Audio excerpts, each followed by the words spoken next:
ঢালিউডের এক সময়ের জনপ্রিয় চিত্রনায়িকা শাবনূর এখন পরিবার নিয়ে অস্ট্রেলিয়ার সিডনিতে থাকেন।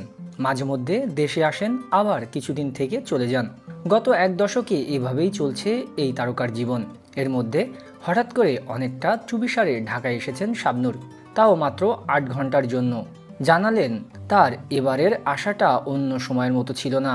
সবসময় দেশে ফেরার খবরে আনন্দ থাকলে এবার আসার পুরোটা সময় তার কেটেছে অস্থিরতায়।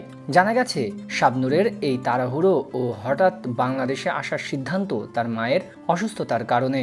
অসুস্থ মাকে সঙ্গে নিয়ে উড়াল দিতে 8 ঘন্টার জন্য বাংলাদেশে এসেছিলেন, তাই এবার বাংলাদেশে এসে কাউকে কিছু জানাতে পারেননি। সিডনির সময় গত 28 মার্চ তিনি ঢাকার উদ্দেশ্যে রওনা করেন। মালয়েশিয়ান এয়ারলাইন্সের একটি উড়োজাহাজে চড়ে তিনি একাই ঢাকায় আসেন। ঢাকায় আসার এই কয়েক ঘন্টা পথটা কিভাবে কেটেছে তা কল্পনাও করতে পারেন না তিনি। শাবনূর গণমাধ্যমকে জানিয়েছেন, মা, ভাই ও বোন এবং তাদের পরিবারের সদস্যরা এখন স্থায়ীভাবে অস্ট্রেলিয়ার সিডনিতে থাকেন। তবে সবাই কোনো না কোনো সময় আসা যাওয়ার মধ্যে থাকেন। এবার তার মা 6 মাসের বেশি সময় ধরে ঢাকায় ছিলেন।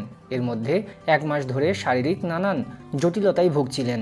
শাবনূরের ভাষ্যে 1 মাস ধরে আম্মা বিভিন্ন শারীরিক সমস্যায় ভুগছিলেন। প্রতিনিয়ত ফোনে কথাবার্তা হচ্ছিল।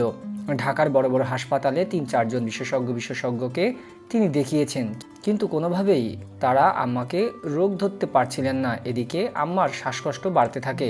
একটা সময় বোঝা গেল আম্মার নিউমোনিয়া হয়েছে। এর বাইরে আরও কয়েকটি সমস্যা ছিল। 28 মার্চ তো এমন অবস্থা হয়েছিল, আম্মা কথা বলার মতো শক্তি হারিয়ে ফেলেছে।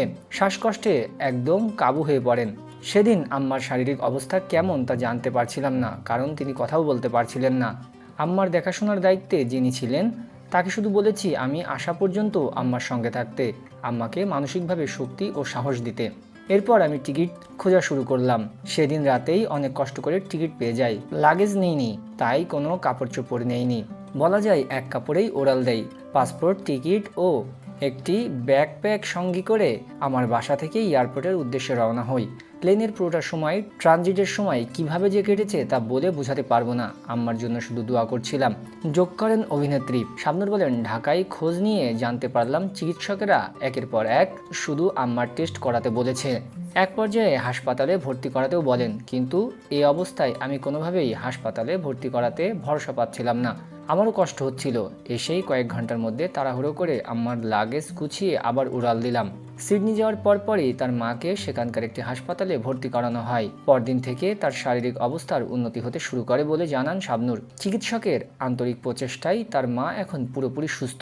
চিত্রনায়িকা বলেন, কয়েকদিন আম্মা হাসপাতালে ছিলেন, এখন তিনি বাসাতেই আছেন, একদম পুরোপুরি সুস্থ।